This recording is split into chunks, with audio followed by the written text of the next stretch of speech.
Welcome to it, sports fans.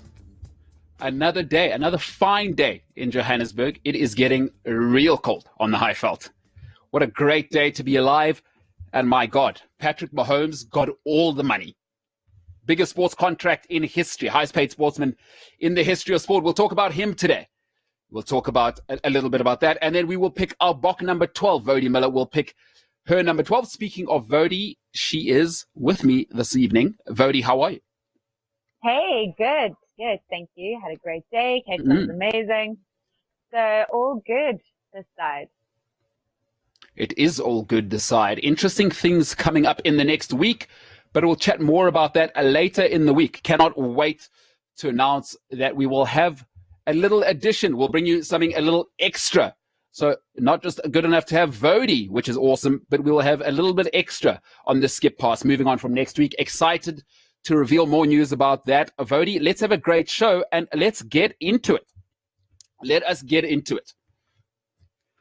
So for those who don't watch the world or don't live on planet Earth, we understand the Americans do it differently. They always do it bigger. They always do it better, no matter what you think of them, right? It's not your place to get emotional about it. They do it right. And they do it big. Sport there. So we had the first super agent, really, in sports on our side of the Atlantic, on John Smith. And he said, when he looked not just into a sport, but a product. And his dream was to bring that back to the United Kingdom and make it not just a sport, but entertainment. A product that can be sold. Well, I'll tell you what the Americans have just done. They've just given Patrick Mahomes all of the money. All of the money. Now, a lot of people, of course, talking heads going to come out, oh, is it going to be worth it? We know the salary goes up. So if you don't know, in American sports, most of the leagues are salary capped. Most of the leagues, not all. Baseball being one. NBA has a soft salary cap. The NFL has a hard salary cap, right? And the stat, I think, is of the last 20 quarterbacks to take up more than 11% of the salary cap every season. Once you go over 11%, you don't win. Because you can't pay the rest of the guys, right? You do in NFL, you need guys called wide receivers. You need some protection for the guys. So you need offensive linemen, defensive linemen. Got to get the ball back. So you have to pay some corners, linebackers. You're going to have to pay a great center. So these are all the things you're going to have to. Of course, the second most valuable position, left tackle, and then you're going to have to pay someone to get to the quarterback. You pay Khalil Mack. That's who you pay. Von Miller, you pay these guys. But Patrick Mahomes, after having got all of the money, plenty of people saying, oh, terrible deal, 10-year extension, it is insane money. Well, I've got my argument as to why I feel, number one, he's underpaid. But I want to look at the guys that everybody reveres, right, in modern day sport as well, to say, what are they getting? What have they done with their career? Remember, he's only 2 years in. But before that, let's look at the insane contracts, outrageous contracts that exist in sport right now. Giancarlo Stanton. If you're not into baseball, you don't know who that is. Here's the thing about baseball contracts, people. Fully guaranteed money. Now, in baseball, they do something called deferred contracts. There are people who have retired for 10 years. They're getting $4 or $5 million a year, 10 years after they've retired. That's called a deferred payment. Much of Giancarlo Stanton's contract will be deferred. You defer the money to the back end of the contract. So you can pay him $6 million over 20 years. But those in baseball are fully guaranteed numbers, $325 million. Next up, Bryce Harper. He's the guy right now. Great hair, and he's hitting the ball all the way out of the park. $330 million. Bryce Harper's the guy right now. He is the guy. He's the new face of baseball. Big, strapping, and hits home runs. At number 3, I think AJ's the biggest draw in boxing. AJ Anthony Joshua, the heavyweight boxing champion of the world, the undisputed, of course, 2-time undisputed champion. Now after smashing chubby boy Andy Ruiz. But the biggest star in America. And the reason he's the biggest star in America, he's the biggest Mexican star. And if you don't know, Mexicans in boxing like this. Biggest date in boxing since forever, Cinco de Mayo. Cinco de Mayo weekend, Canelo Alvarez unmatched, $365 million. Much of that, of course, tied to their deal with streaming service DAZN. $365 million guaranteed. Canelo Alvarez, of course, with Golden Boy Boxing with Oscar as the lead there. Mike Trout. Listen, Mike Trout's unique. Not only is he, you know what, I think Mike Trout might end up being the greatest baseball player of all time when it's all said and done. $426.5 million guaranteed money. He's hitting the ball all the way out the park. It is back, gone. Trout to the house. Sensational baseball player, but he's unique. He's interesting. Bryce Harper's cool because he's brilliant, but baseball players, put me to bed. Put me to bed, like watching Formula One. Mike Trout, though, huge character. Great ambassador for the game. He's got a bit of edge. He'll throw the bat. He's got the bat flip as well. Love Mike Trout. Big money. $426.5 million, all guaranteed. Much of that, as I said in baseball, deferred to the back end. These are, all of these guys, guaranteed money. Canelo Alvarez will get that money. He'll have a 5-deal contract with DAZN, and Golden Boy will pay out. By the way, this is only what is on the field. So this is an endorsement. This is what they will earn for their playing ability. Next up, Patrick Mahomes. The first $500 million guaranteed, $447 million guaranteed with his 10-year extension. So how it works in the NFL, of course, is he's still got 2 years on his rookie deal left. You add up those numbers, you move those around on that 477, you add a little bit here, 23, 25, 26 about, added to that, $503 million. Patrick Mahomes will pick up in the next 10 years, and essentially it's a 12-year deal.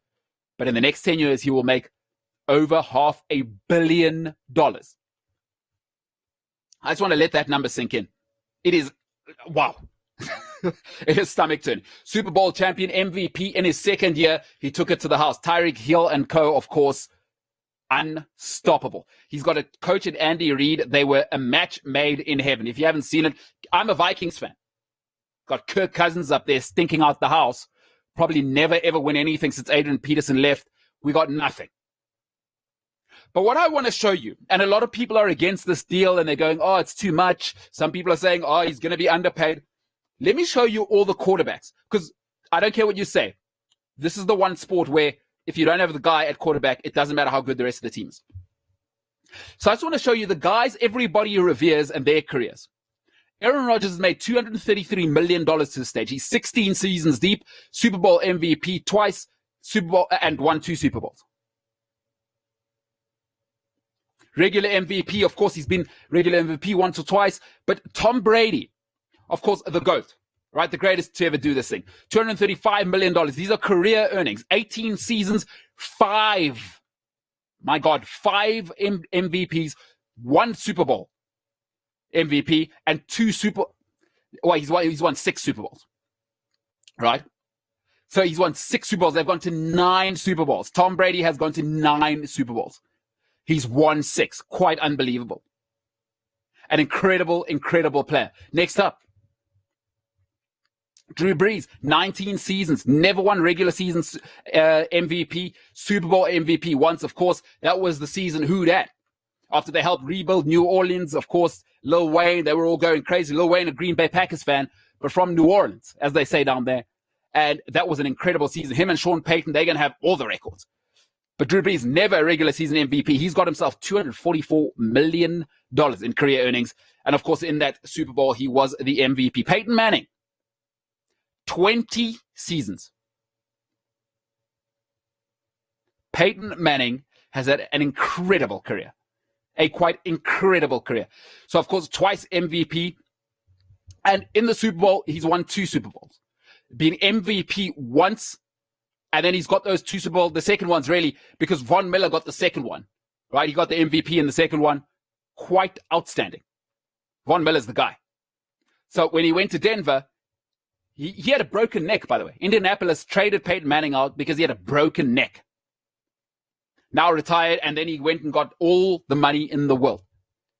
Papa John's, paid him all the money in the world. Papa John's gave him a slice of shares in their company, sold it at the perfect time.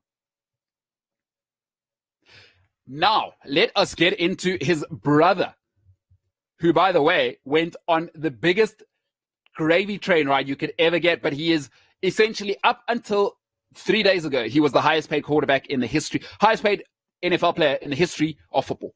$252 million for Eli Manning, two-time Super Bowl winner, two-time Super Bowl, of course, MVP, just an unbelievable record. Eli Manning. He's now retired, $252 million. These are the guys. You look at Rodgers, Brady, Breeze, Manning, and the two Mannings. I take Brady out. He's exceptional. 6 Super Bowls, it'll never happen again. But let me tell you what makes this next guy special. Let's have a look at Patrick Mahomes' earnings and what he's done in his second season. This is his second season, and it's really his first season starting properly. It's quite unbelievable. Down in the divisional game. Down in the Super Bowl. Double figures, by the way. San Francisco, Kyle Shanahan, they had a stink on down there, and he still turned it around. Jimmy Garoppolo couldn't get it done with the deep throw, and the rest is Kansas City history. Patrick Mahomes, $477 million. Here's the thing. Aaron Rodgers, Drew Brees, Peyton Manning, Eli Manning. Patrick Mahomes is already worth the money. He's already won a Super Bowl. Everybody says Aaron Rodgers, most talented thrower in the history of the NFL. He's already outdone Aaron Rodgers. Because he's already won the Super Bowl. You can tell me about regular season numbers, blah, blah, blah. It's all about winning the Super Bowl. He's already had Aaron Rodgers' career. He's already had Drew Brees' career. I don't care what sort of numbers you stack up. Once you win the Super Bowl, you're the guy. The revenue they will generate off this guy, $477 million, nothing. They'll make that back in a season. He's already worth it. He's the guy. Massive arm talent, great athlete. Remember, his family was his father, a great athlete. Patrick Mahomes, $477 million. He's got all the money, folks. He's worth it. And I'll tell you what he's going to do, at least for the next six or seven seasons. All roads will go through Kansas City. Andy Reid stays around for another 5 seasons. Lock it in now, at least another 2 Super Bowls. At least another 2 Super Bowls. If you're a betting man, go and lock it in now. Mahomes, unstoppable. $477 million. I say he's underpaid. He is underpaid. He's not even at his prime yet. 5,000 yards, 2 seasons in a row. Patrick Mahomes, to make it clear, this is how good this guy is. 39 games in a row with a passer rating of over 50%. Or 50. That means he hasn't had a bad game in 39 starts. Doesn't happen. Doesn't happen. Folks, you're looking at the future of sport. Patrick Mahomes, the greatest. Tom Brady, look out. I have called it. Moving over to another oval ball. I'd love to hear what people have got to say. Because Mahomes, if you watch the NFL, is the truth. Because the new thing is the quarterback's got to be the most athletic guy in the field. We can see with this year's MVP, Lamar Jackson, that now the quarterback, the running quarterback, Michael Vick, what he should have been, the Michael Vick show, or the Michael Vick experience, for those of you who watched it back then, what he did at the Eagles, my God, scary. But now put your best athlete. And then Mahomes has, Tyreek Hill. Are you kidding me? Sammy Watson. Travis Kelce, the best tight end. I think you can debate it with Kittle, but the best tight end in the league. 2 Super Bowls. Lock it in now. We're going to move on to a different oval ball. It is the rugby. And today, Woude Muller gives you the best Springbok inside center to ever play at the World Cup. With that, I hand you over to the skip pass.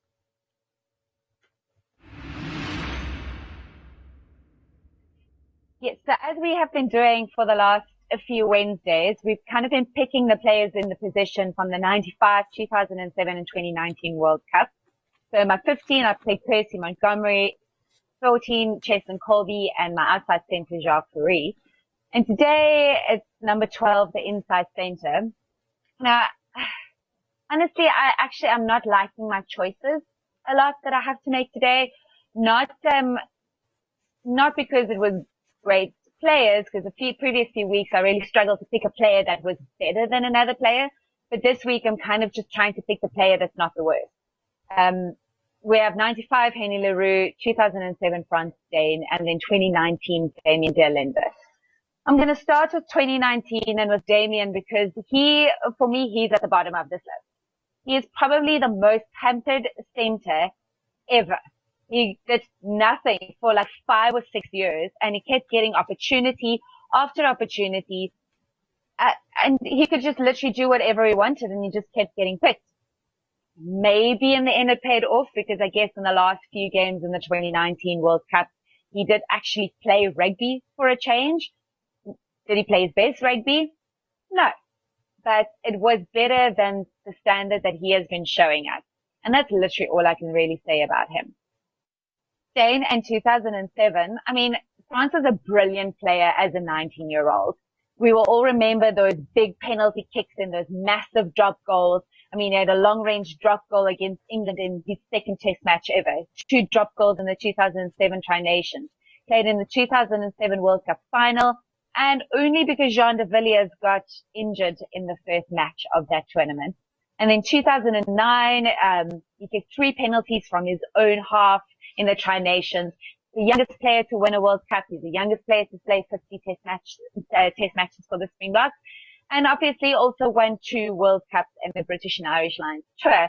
So if you want to pick a guy who can really kick, this would be your guy.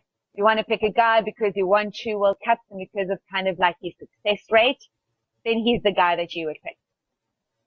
Moving to Henny Leroux in 95, for me, he's probably the most rounded center out of these group of players.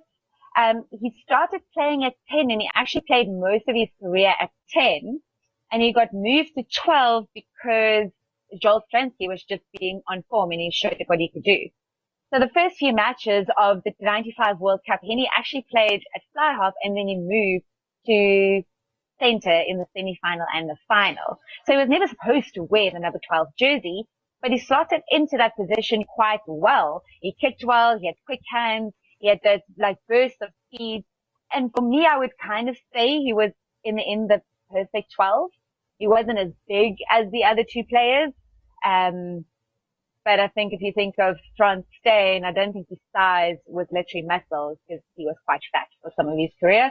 So size doesn't always count. And it showed with Henny Leroux because he defended really well. And I think we can all remember that try-saving tackle that he did in the game against France. And if the person did score that try, France would probably have won that match. I would actually almost go as far to say that Henny, it's more like the things that we are seeing in current modern world rugby. You think of Owen Farrell, that kind of group of people, they're actually a second pivot. They can kick well, so they can slot into fly half position. And I think this is something that Henny actually did quite well, and he really took pressure off the fly half. And this is something that other South African centers were not able to do, and the Damien de Linde definitely couldn't do. So for me, if I have to pick a player out of those 3, I would pick Henny Leroux. And I know it could be quite controversial, and a lot of people might not agree with me, but I'm picking Henny. But like I said, these 3 players are not the best players for me. And I feel that I can pick this player because at least he was part of the 2007 setup and he played a little bit, albeit just almost 1 game, is Jean de Villiers. So I think there are many things that you can say about Jean. If you just look at his stats, he was Springbok captain, played 109 test matches for the Springboks, 135 test points, 27 tries. He also played 7s, actually, and he won a bronze medal at the Commonwealth Games in 2002. Got a World Cup win, British and Irish World Cup win, if you do want to say that. British and Irish Lions win in 2 Tri-Nations. And I think his impact that he had on Springbok rugby from a captain point of view was way more than any other centre ever did. But he's probably the most unlucky player that South Africa has ever seen. I mean, in the 2007 World Cup, he tore his bicep in the first match. 2011, he had a rib injury, but in the first match, but at least he was back for the last pool matches and for the quarterfinals that we lost. And then he had a broken jaw in the 2015 World Cup. These are not even his only injuries. We also remember that horrible, horrible knee injury that he had in 2014, and that could have very possibly have ended his career. So he dislocated his knee, tore some major ligaments. He had to get the replacement, all sorts of things. It was absolutely horrible. But the one thing that I really admire about him is the fact that he bounced back from all of these injuries and he played at the top level again, and he played brilliant rugby at that level again. He was deceptively quick. He was a great distributor. He kept all the opposition on his toes. And I think the one thing that I will always remember about him is being the absolute intercept king. So I would like to add him to this list. Even though he wasn't in the final in the World Cup, I don't think it's fair to leave him out of this at all. So those are my options. And I don't know if I broke the rules, but I'm kind of known for breaking the rules. So why not? Okay, yeah, Jean de Villiers is making his way in there. Even though, very interesting how you wangle the rules a little bit for Jean de Villiers. Okay, listen, it's the beauty of having your own list. Is Exactly. not only are you the judge, but you're the jury and you're the executioner. So John de Villiers. And what do you think of some people? Let's see. Dogozo has got an interesting one here. De Lande served his purpose well during World Cup 2019. Big burst of energy and scored a try when it mattered most against Wales. I think that he actually was the best 12 that we had in 2019. What say you about that, Woude? Well, it wasn't a very amazing list to choose from. And like I said before, his standard was better than what we used to. So he played absolutely crap rugby for 5 and 6 years. So the fact that he could do better in a World Cup, it's not exactly like he needed to be much better. He literally needed to be 1% better to actually look a bit better. So the one thing that I will even remember from that Wales game is the fact that he for once carried the ball in the left arm to be able to go in his right to be able to go into contact and offload. He's never been able to do that before. And as a rugby player and as a centre, that's one of your key things that you need to do. Don't tell me that you can play at that level and you can't even go into contact and offload. Most of the times he would knock the ball on, he can't kick, and he's definitely not a person that takes off the pressure from your 10. So great burst of energy, great. You can run through a bunch of guys who look pretty lethargic, let's be honest, the Wales team. But you can run through, great, score a try. That doesn't make you a great player. Wow, Woude, huge huge Damien de Linde fan from what I'm picking up. Woude, hey, you should hold yourself back about how you feel about de Linde. Get off the fence. Hey, Dogozo, there you have it. Woude's having none of it. Yeah, tough one. You know, there's also an interesting kind of position to be taken on the Jean de Villiers thing. And listen, Jean, great player. I don't think we can deny that. Some people, though, say, without the long-range kicking of Francois Steyn, we don't win in 2007. What say you to those people? No, I can definitely agree on that one. His kicking definitely helped us in that whole scenario. And I mean, you need a player that can kick like that. I think the impact Jean would have had from other points of view, like I said, great with interstate passes. He kept opposition in his toes. Maybe it wouldn't have just been a penalty. He actually would have scored a try. So maybe the 2019 wouldn't have been the first time we would score a try in a final. Could have happened with Jean if he played in 2007. I don't know if you pick it up, but I'm a huge Jean de Villiers fan. So anyone that says anything bad about Jean de Villiers, I don't want to ever see you on the show again. Okay, well, there you have it. I'll tell you who's done really well, by the way, is Henny Leroux to stay in shape. Yeah. Because his brother's Nathaniel Leroux, one of the best cooks South Africa or chefs South Africa's ever had. Yeah. He's done really well not to get super fat. Don't know how Frans Steyn managed it. By the way, Frans Steyn's still 30. He looks like he's 60. I don't know what's happened to that guy. Hey, listen. Like I said, so he seems to, if you look at the weight and what his weight is, he seems to have been a big guy and a big center, which is what we want from an inside center. You want the bigger guys. But that was a lot of fat for a lot of time. It wasn't, I mean, I saw a picture of him on Twitter where he literally had like a book as a professional rugby player. We're playing in the back line and you've got a boop. No, not having it. No books, you say? Maybe Some people. it was that momentum that helped him kick all those long range. Maybe I shouldn't judge. Okay, hey, I'm not. I'm certainly not here to judge. Franz Dane, hey, played against him in school. He was 110 kilograms in school. By the way, he was bigger in school than he is now. He was so big, and he kicked the biggest kick ever when we played against him. Like it felt like 70 meters. And this guy has just always been. So, of course, from the Eastern Cape, farm boy, born while meat was cheap. But I hear you. You know what? He got all the monies at 19. And since then, it's just been like, hey, let me eat everything I can get my hands on.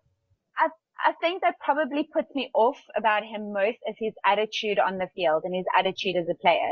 So maybe he wasn't managed well as a 19-year-old, as a 20-year-old going into that setup. And his attitude was just horrible. And you don't want a guy like that in your team. Maybe as he started maturing, became a little bit better. Playing off the bench, I think is probably one of the best things that Rassie could have done, winning in the 2019 World Cup. I do think he's a face in the team. His impact and his kicking definitely helps us, having him there as an option if you need it. Starting him, not for me. Okay. That is the skip pass, an explosive skip pass. Jean de Villiers getting all the love. Jean de Villiers is getting all the love. And somehow the rules got reconfigured. Can I tell you a story about Jean though? So since Jean started playing rugby, he was one of my massive rugby crushes. And I was at the Sports Science Institute for doing testing. I did athletics at quite a high level when I was at school. And I went to the Sports Science Institute to get tested and all of these things because I was going to go to America on scholarship. And we're sitting, and as a 16-year-old, this beautiful blonde man is sitting right next to me on the couch. And I'm like looking down because I'm really embarrassed and I'm only 16 years old. And eventually as we got up and started walking away, my mom was like, do you know who that was? And I'm like, no. She's like, Jean de Villiers was just sitting right next to you. I was like, how did I even miss that? He's like my biggest crush. I missed it. I missed my opportunity to marry Jean de Villiers. Wow, that is. Oh, I mean, listen, you fell off a stationary bike, so you missing out on your crush sitting right next to you. I'm not judging or putting you down. I'm just telling you the stuff you've done. So to me, this isn't a huge shock. Okay, well, it's not impossible that Jean de Villiers may be on the show soon. So, Woude, perhaps you can get your redemption sooner than you know. Perhaps next week we will rekindle a love story that never happened. Who knows? I'm not saying Jean de Villiers is going to be on the show. I'm saying it is possible that we can rekindle love. So, I don't know. Maybe people should start tweeting Jean de Villiers and just letting him know that, hey, there was a girl you don't know. She was sitting next to you once. She was 16. She fell off a stationary bike. She went on a Tinder date, didn't even recognize the guy. He's her brother's next door neighbor. But now she's on a rugby show and she wants to interview you. Maybe we'll do that. I'm just saying what can happen. Can we just talk about the fact that I actually competed at quite a high level just to make me sound pretty okay in this whole situation? I don't know. I can't control the narrative after you fell off a bike. It's a stationary bike. Yeah, I don't know. Okay, listen, Woude Muller giving no love. Francois Steyn, you need to get back on a diet, Woude says. Damon de Allende, not for her. And Henny Leroux, even though he avoided all the food, of course, with his brother being a world-class chef in Nathaniel Leroux, gets no love. The GOAT, Jean de Villiers, that is the skip pass. Thank you very much, Woude. That was awesome. Coming up, we're doing something a little bit different today. We're going to have a Q&A. There's been great questions that have been sent in shows before, and we will answer those to wrap up the show. And if you do have any questions, send them on the chat and we will answer those as well. That is coming up in a little bit.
Alrighty. So we're going to get into some questions. Let's get straight into it. Dave, what you got for us?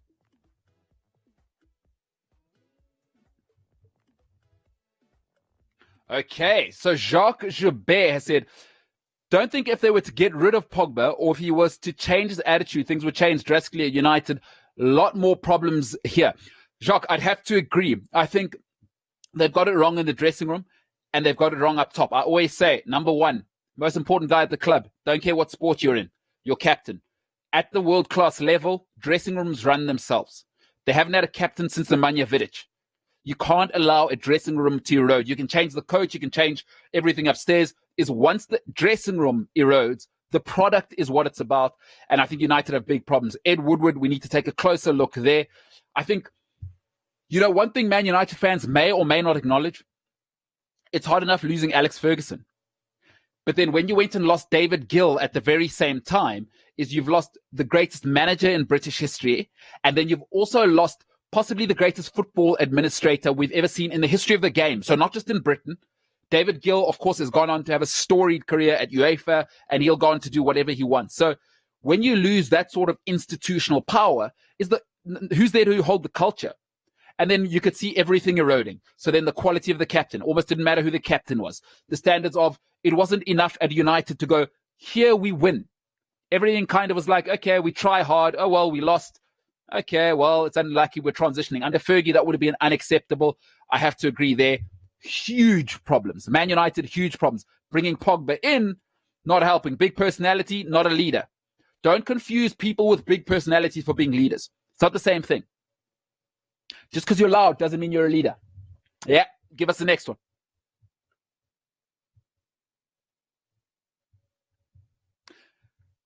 Senzo says, this one's for voting.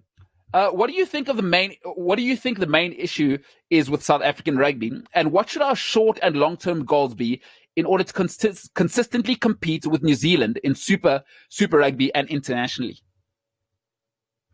So, for me, a very big issue in South African rugby is not the fact we've got a lot of talent and our school rugby is really good. So I think our grassroots rugby is actually going quite well, and we've got a lot of talent coming through. I think in South Africa, our problem is probably coming from the top.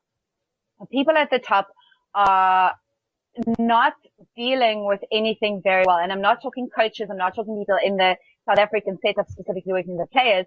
I am talking about, your chairman, the fact that they're stealing money, not distributing money in a proper way. These are problems that are going to filter through.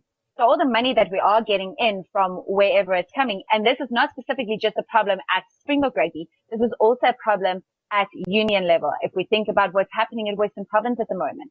So management needs to change for me to make a big difference in South African rugby. Money can be distributed much better. That way we will be able to keep some of our senior players in South Africa because we will have the money to keep them here. Although in saying that, I'm not completely against letting our senior players go, because I think then there's a very big opportunity to get our youngsters to start developing them and getting them through the ranks. So for me to say that I think management is a massive, massive problem. At least now we started getting it a little bit better with our coaches, with Rassie, taking over. Yes, Rassie was in a very fortunate position because he kind of got everything that he wanted. And that really helped him. And if you look at now going through to Jacques Nienaber, there's all of a sudden a little bit of a sustainability going through. So we can start building on something.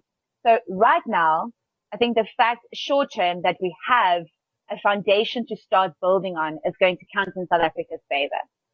I think we also now have unions buying into what Rassie wants to do, which wasn't there before. The unions were kind of working for themselves. They didn't really care about what was happening at Springbok level, and it was only what they can do. I think they're starting to buy in with Rassie's plan, and there's a bit more communication between South African rugby and the unions. Long term, I think if we can keep developing our youngsters and if we can keep developing at our grassroots, because everything that we are doing now needs to filter through to our school level, and getting better communication between our senior teams and our grassroots, then I think we can continuously compete with the best teams in the world. There is a gap between school level going through to senior level, I feel, and we're losing a lot of players to international teams and to these things who are really talented.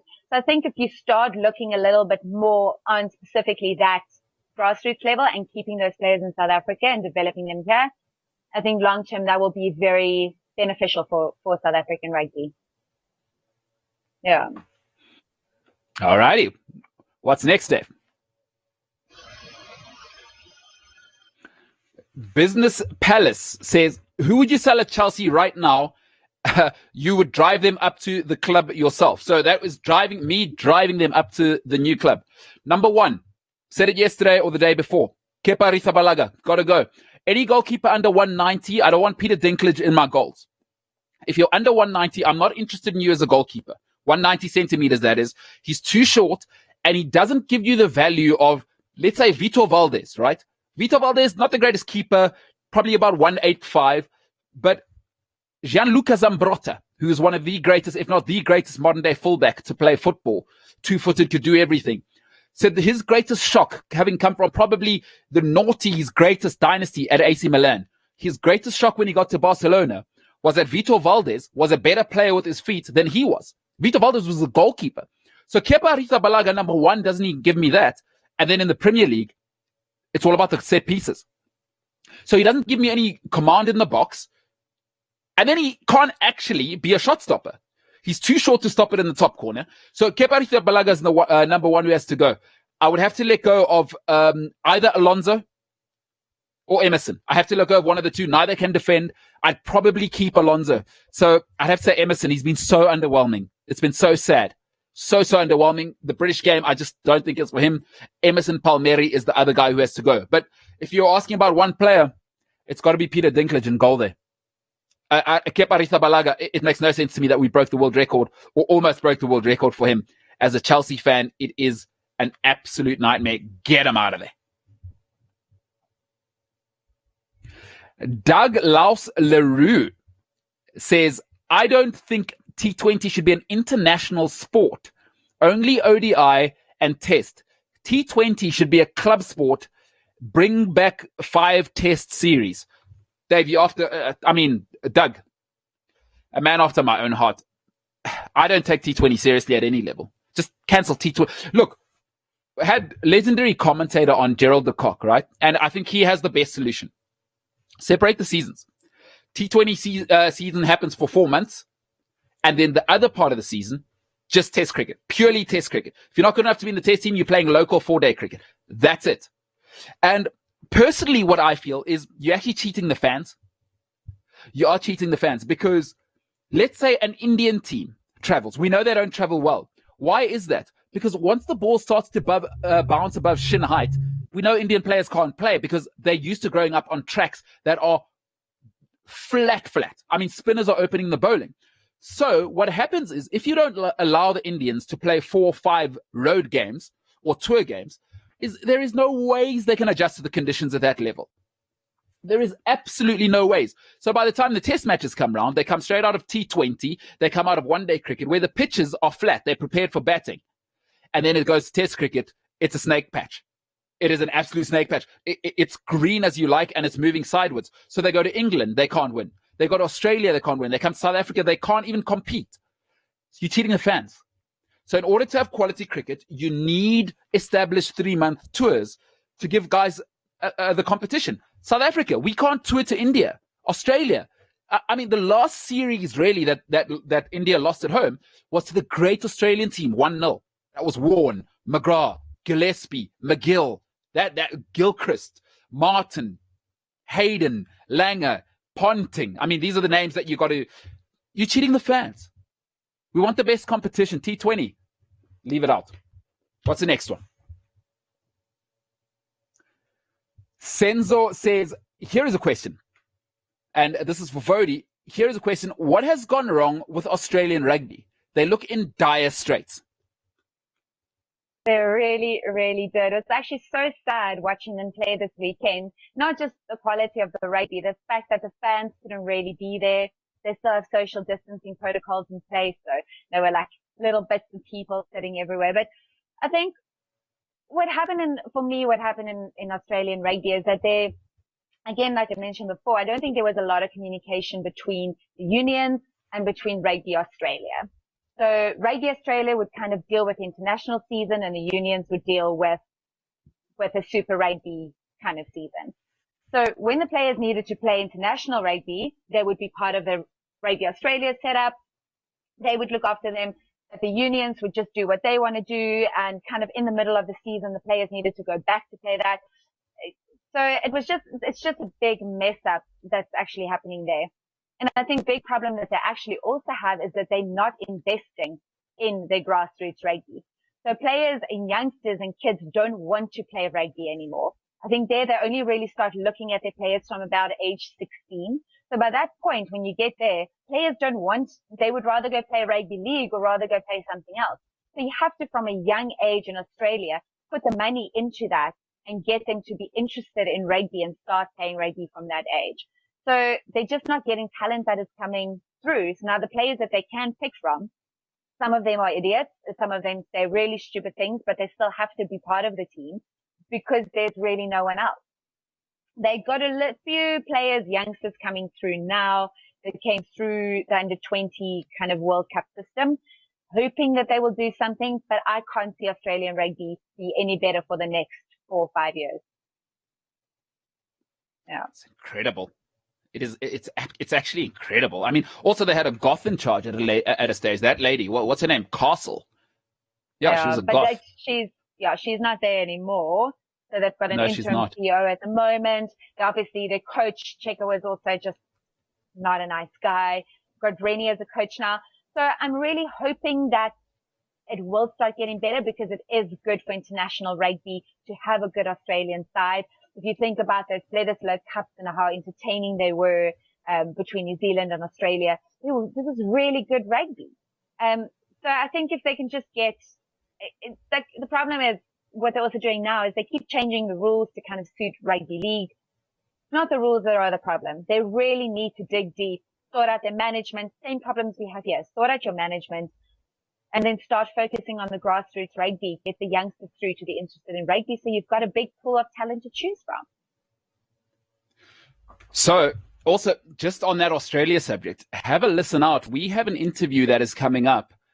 Part of the 1991 Australia winning team. Look out for details on that coming up soon. He has a say, had a great conversation with him offline. He is coming up. Part of the 91 World Cup winning team, of course, Australian World Cup winning team. So, and an integral part of that team, not just the guy who sat on the bench, probably the star of that Australia team. Look out for that interview coming out soon. But those Australians and their time difference. But we'll work it out and look out for that. It's going to be an awesome, awesome interview. Also, Australia, don't have a goth. I have no problems with goth. I have goth friends, but I don't want them running my rugby organization. Great points there, Woude. I think you made a good point about the erosion of quality. I think that's a great point. And what you were saying about them losing athletes to other sports in Australia, I think is that's a magnificent point that you made there. Yeah. So there you have it, Senzo. Woude is saying don't have goths and do not have people that don't know what they're doing and drinking and punching people at nightclubs, I think is what you were saying, Woude. And, also, yeah. Israel Folau, stop hating gay people because it's 2020. Don't be that guy. Nobody needs that in rugby. That's kind of what I was alluding to more than just punching people in a club. But this is the problem. So they had to keep choosing these people because they didn't have other talent to choose from. And we've spoken about this before. What Rassie has done is that you pick the right people, not the best people. In that situation, you didn't have another option. So you had to kind of play a guy like that. And if a guy plays and if we say things like that, it's not the first time. It's not the second time. And his attitude is obviously showing that he's this kind of person. But he had to keep playing because they didn't have another option besides him. And there are a few players like that, I'm sure. Oh, Israel Folau, the worst. Get out of here. Homophobic in 2020. Get out of here. You stink. Yeah. You stink. Australian rugby. Get him out of here. The worst. I want to say it clearly. Israel Folau, you're the worst. He is, but you know what is also the problem? So it's terrible saying things like that in social media, but fine. If you want to look at it and you want to speak your mind, fine. But now you have to go back to the change room and you have to face this guy and you have to go in with your team and your team has to trust you and you have to trust them, and knowing that they're going to have your back on the field and knowing that you're going to have theirs. You can't have that trust anymore, because if a guy does that and he goes out, what is he like in there? So I think that trust was also broken between Australia, and this is now the like little cracks that are starting to show in Australian rugby. So you don't trust the people around you anymore. And I think that's a big problem in their whole setup also. Great points. Great points there, Woude. A. Tamsi says, it's been discussed here several times on the show that we should focus on making franchise rugby top tier rugby and putting national rugby on the back burner. What are your thoughts? Woude, I'll let you answer that first and then I will have my go. I was going to say you should answer it first because I think yours are worse than mine, but I agree with some of it and I disagree with some of it. I do agree that we need to get top tier rugby in our own countries much stronger. I think it's important to get in South Africa specifically, get your Currie Cup team strong, get your Metro 10 in New Zealand, and all of these. It's very important for me, like the club rugby Northern Hemisphere. What I'm not going to agree with is I like test rugby. I like watching the test matches. I enjoy the type of rugby that we see in those situations. On that though, I do think that we should have our test tours back. So South Africa tours to New Zealand for 3-5 test matches and not this backwards and forwards. So instead of saying no test matches, let's rather get better ones and not have diluted seasons. So we only play New Zealand maybe once every 2 years in New Zealand, or maybe once every 2 years in general. So they can either come here for a year, we can go there for a year, but not this backwards and forwards. So not like the rugby chunks that we have at the moment. So start in your own country, make it strong, but just give us a better quality, and better product than what we can see. So I like those test tours that we used to have. I thought that was great quality rugby. So that's my opinion on that. Yes, we need to make it stronger. Don't get rid of test matches. Just give us a better product. Fair enough. So let me tell you my take. It's not just rugby. Every sport. Don't care about internationals because it's a product now. So I've always said this. Any sport where the international level is the highest level is an amateur sport. Tell me one sport in the world where the international level is the peak and it's a worldwide global success. There isn't one. I can tell you right now. Gymnastics, the highest level is international. Amateur, right? Rugby, amateur. Cricket, amateur. And we're starting to see it in rugby and cricket now because for the first time, they're having to deal with something else. It's called money. And the problem with international sport is you can't turn international sport into a money spinner unless you're doing the World Cup, right? Uruguay in football can't play England every weekend. So you can't develop the product. So for me, international sport is losing. And people don't get caught up in the nostalgia of the Springbok badge. Listen, players want to get paid now. That's why guys are willing to leave the Springboks to go overseas. They're like, my career is 5 years. I'd rather play in France at my peak. So for me, I've always said, have British and Irish Lions have the World Cup. That's it. You don't need the rest. Nobody wants to watch test match rugby. What I want to watch is turn it into a superstar thing. I want to see the best guys. Number one, start here. Billionaires, you own all of the rugby. I don't want to hear from politicians and this because billionaires know how to innovate. So you know what billionaires will do is they'll actually make rugby interesting because you know what their job is, what makes billionaires great is they innovate. Bureaucrats don't want to innovate. World Rugby doesn't want to innovate. They want to make rules. They don't want to make rules. They don't want to make it more interesting for the viewer. That's not their job. Their job is to make rules and build systems. So for me, the international thing, my dispute has always been, you can see that it doesn't matter. Look at the Premier League. Guys pull out of international football all the time. In basketball, guys don't want to play. Some guys don't even want to play in America at the Olympics. And they know it's guaranteed silver medal, really. Argentina are unbelievable. So for me, fair enough. And, people may not say I'm right. I just can see where sports is going. More professional, you make the club stuff what's important. And you can see it in cricket as well. Guys are going to T20. Because why? I want the money. international sport, there's a money cap. There's a cap at international level. You can't monetize an international team. That's my take, but I think Woude has some great takes as well. Yeah, I do want to ask you though, so if you have to compare, say, the Six Nations, because the Six Nations is a big money spinner for Northern Hemisphere rugby. So if you have to compare that to their club rugby, so the club rugby, I still think they have companies that deal with them and that own them and all sorts of things. But the Six Nations is still a very, very strong product in the Northern Hemisphere. And yes, that's most probably because of their rights and their deals and everything that they have with broadcasters in the Northern Hemisphere. But that model is working. Now you do want to understand where you're coming from with billionaires owning clubs. But where it makes difficult for rugby is so for them to make money, there need to be lots of games that get played. So obviously in football, you can play a game every single night. When it comes to rugby, you unfortunately have to think of the injuries that these guys are going to have to go through. So you can't have that many games. And if you only play games in your country, so say we want to make the Currie Cup better. So say we have 5 Currie Cup teams, or you want to go to, Super Rugby in New Zealand. It's only 10 weeks. So there are only 5 teams that can play against each other. So where are they going to make their money from?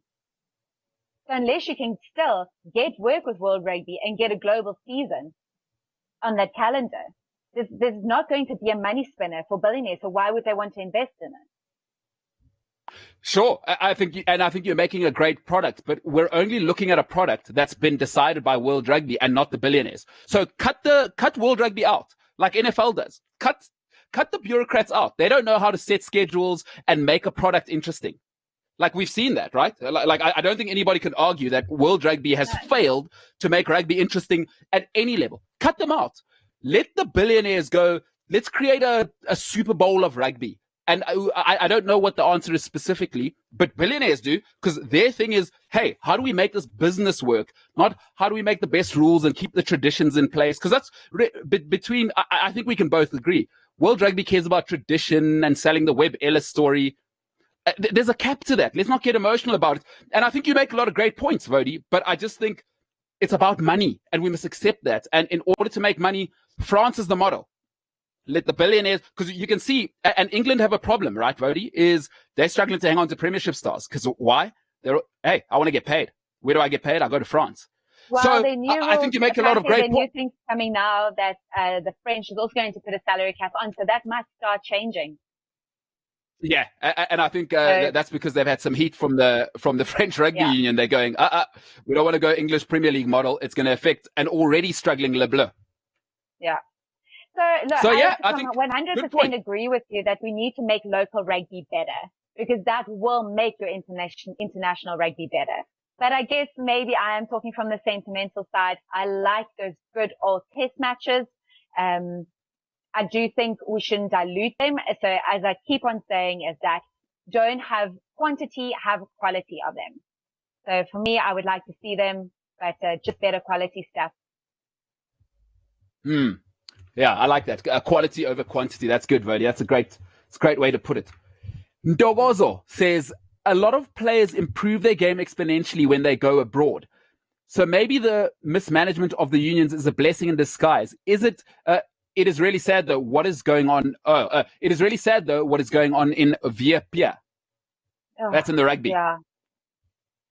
So Western Province has been, for those who don't know, Western Province is going through this whole situation where Investec paid them money because they were going to buy Newlands Stadium, because Western Province Rugby was going to move to Cape Town Stadium, which is a soccer stadium in South Africa, in Cape Town.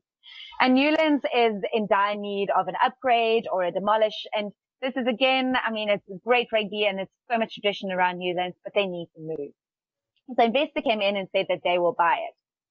So they paid Western Province Rugby 50 million upfront.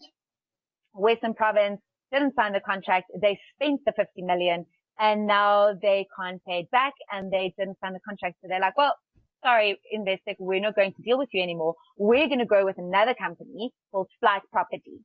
So they also owe money to Remgro. I think that's 110 million or whatever. So Flight has now said, fine, they will not go into partnership with Western Province Rugby. They will pay Investec and they will pay Remgro, and then they will move on and be kind of a partnership moving towards the stadium and whatever development is going to happen at Newland. How do you spend 50 million rand just like that? Just disappears. You know this money is not actually yours. The players are not getting this. So where has this money gone? And this is exactly the mismanagement that I've been talking about that's going on in South African rugby. For the players, yes, I can see them performing better overseas, but it's because they're getting proper coaching there. We had proper coaching in South Africa. So instead of keep sending our players overseas, why don't we send our coaches overseas? Let them go get some experience and bring them back, and we can keep the players in South Africa. So it's not that we can have better quality rugby in South Africa, play against better teams, and everything will just get better internally. But I don't think the problem is with our players. I think it's with our coaching. Great points. Great points. Senzo Sitebe says Ter Stegen is 1.87 meters tall and he is the best keeper in the world. So your myth is busted there, Umbi. Have to disagree on the Ter Stegen thing. I don't know what the fuss is about this guy. Otherwise, he'd be the German number one keeper. Manuel Neuer is comfortably still the best keeper in the world. So let's just get that out right now. Like, let's flatten. And I know for Man United fans, it's tough to hear. David De Gea is not even in the top 5 best keepers in the world. Let's stop this. Manuel Neuer revolutionized the game, right? He's the first sweeper keeper. He could play defensive midfield, for goodness sake. You see how he chips it out or he used to chip it out to Philip Lam. My God, it's like having Xabi Alonso at keeper. And then he's like, what, 2 meters 01 or whatever? I think he's like 196. That's the guy I want. Athletic. I'll tell you why I want a tall keeper. You can train somebody's feet to get better. You can't make somebody's arms longer, because at that level, especially the better the team is most keepers, right, in good teams don't need to save a shot in the middle of the goal. If you're going to score against great teams, it needs to be right in the top corner. So a 187 guy just isn't going to get to the top corner. So I need that size because it's non-negotiable. Long arm, top corner in those crucial moments. There's a really famous save by Peter Cech against Wayne Rooney, if you go and look it up on YouTube. And it epitomizes why I will not take a midget at goalkeeper. And for me, midget, anybody below 190. I'm not interested. I don't care how good you are, unless you're Vitor Valdez. There's 2 exceptions in our lifetime. Don't give me Ter Stegen's the best keeper in the world. Get that noise out of here. He's been awful this season. I think Keylor Navas is better than him. And I think Thibaut Courtois, when he's not out at nightclubs drinking, is as good as it gets. But there's been 2 exceptions in our generation. Iker Casillas, because Iker Casillas, if they didn't have roofs on stadiums, could jump out of a stadium, right? He like a cat, right?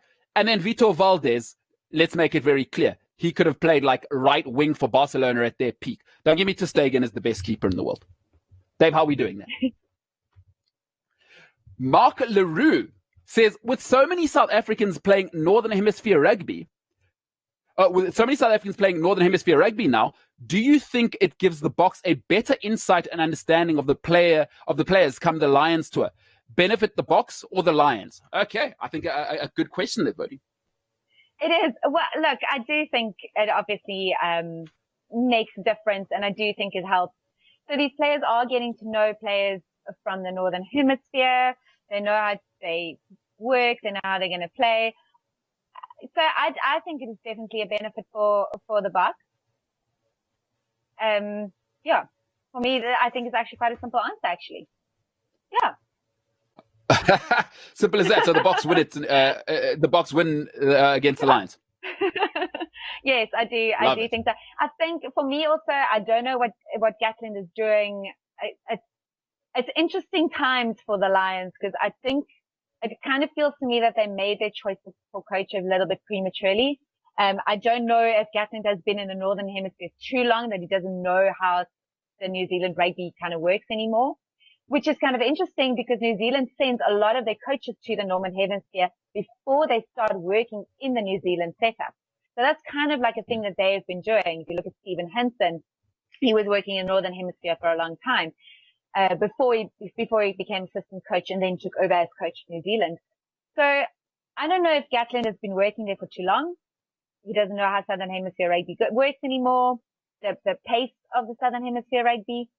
So maybe it's a bit premature for them. to pick him as a coach.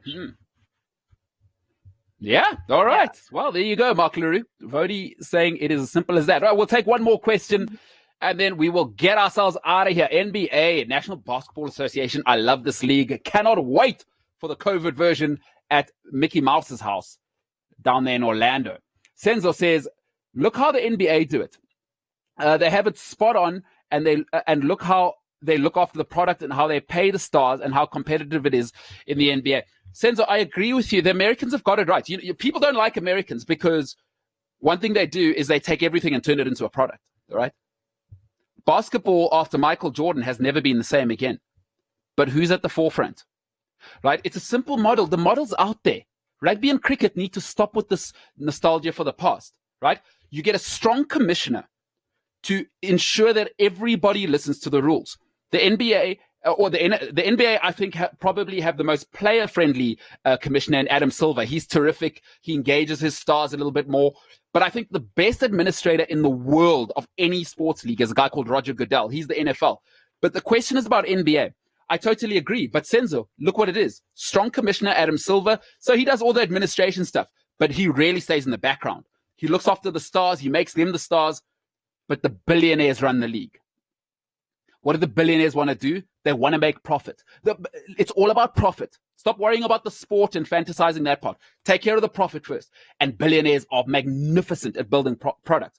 So when you've got guys like Mark Cuban developing products, this is the guy who gave us sports streaming.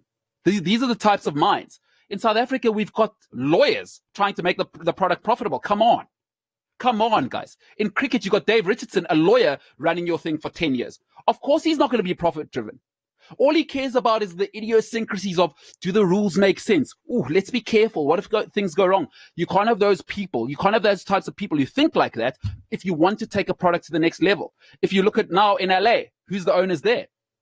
Steve Ballmer. He's going insane on the sidelines for the Clippers. Who's he? Co-founder of Microsoft.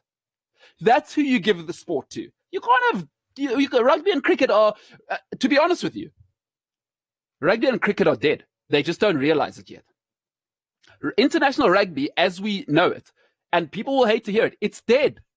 You may not know it. You may not realize it. Cricket fans, and I love international rugby. And I'm with Vody. I love international rugby. I love Test cricket. I only watch Test cricket. But the products are dead, people. We just haven't accepted it yet. Much like Nokia and BlackBerry couldn't accept it at the time. They didn't see it at the time. But they were dead 5 years before they realized, boom, Apple's here. Steve Jobs changed the game. So they are dead products, but they just don't realize yet. The NBA, the NFL, and ultimately the English Premier League, look who they needed. Look who they put at the front. Rupert Murdoch. Who is he? He started Fox News. These are the types of people that have to be at the front of your product. Let the billionaires do that. Let the bureaucrats be in the background, set the rules. Don't make them the people in charge of making it a profitable product. So the NBA, Senzo, couldn't agree more. I would love to know what people think. I may be wrong. Maybe I'm too much of this new age. Let's move on. Let's get this thing going. Let's make it a product. Maybe people still love the romance of the Springboks playing Australia. You know, those great days. Joe Roth, Owen Finnegan coming to challenge the Springboks. Perhaps that still holds a romantic place in our hearts. Hit us up. Let me know. Vody's still very much on that train. She loves the thought of a strong product. I think Vody's words were less quantity, more quality. Love that. Play the All Blacks once every 2 years, maybe, Vody said. Maybe that's a solution. So maybe Vody's somebody they should listen to instead of people that are thinking like rugby's still in the 80s, like we still care about. Listen, passion is nice. Doesn't pay the bills. A mentor of mine always says it. Passion doesn't pay the bills. In 2020, being passionate doesn't make you unique anymore, folks. We've heard that story enough. You've got to be passionate about what you do. Everyone's passionate. Now, let's get to the bottom line. So, folks, I think Vody probably made the best point. Get the quality over the quantity.